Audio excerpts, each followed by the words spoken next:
Let's get right into the news now. President Trump's lawyers were in federal court this morning fighting a subpoena for Trump's tax returns. And during the proceedings, one of his lawyers argued that the president could literally shoot someone and not face prosecution.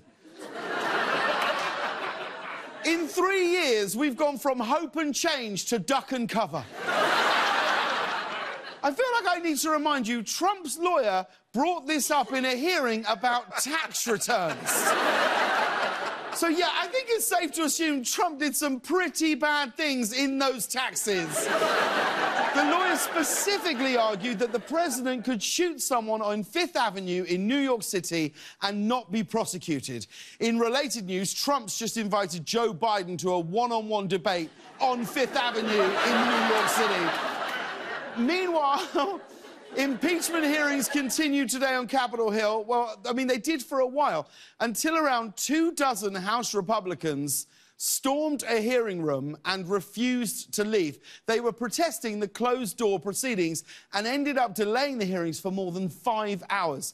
I haven't seen that many old white guys storm a room since Applebee's offered half off the surf and turf combo. The Democrats did everything they could to get them out of the room. But here's the thing, they were trying to get them out of the room. They didn't know what to do. If they want the Republicans to leave so badly, they should have just held a gay wedding in there. They'd been out there in a shot. In other political news, an explosive new tell-all book is in the works, and this one promises to be more detailed and more revealing than any of the previous books. Though it's hard to write a good White House tell-all when Trump is literally tweeting out the majority of his crimes. The upcoming book is called A Warning, and the author is a senior White House staffer who will remain anonymous. I know. Ooh. I think they'll eventually give away their identity when they request 12 weeks off for not a book tour.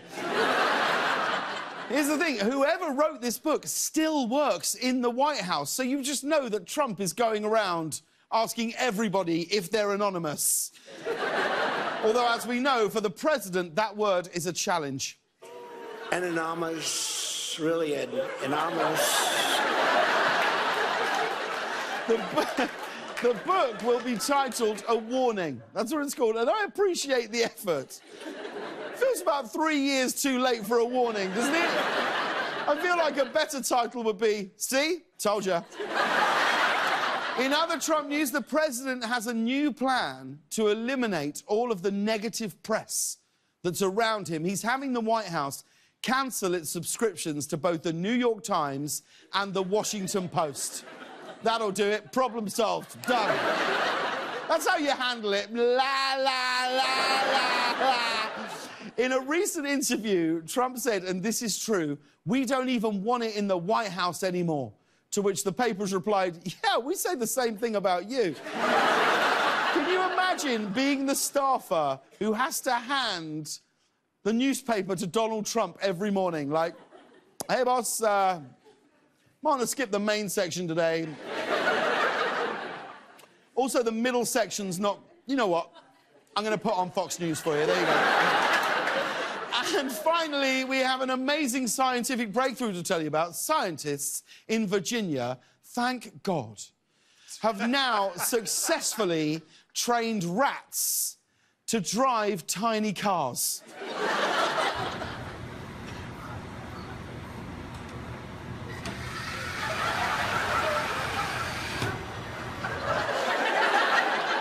Is it driving, though?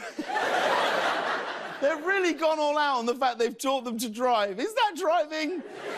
You let me know when that rat can parallel park on the first try. The rats, though, apparently will now learn the next logical phase of driving, eating French fries, putting on mascara, and, of course, giving other drivers the finger. I am happy for these rats. I am.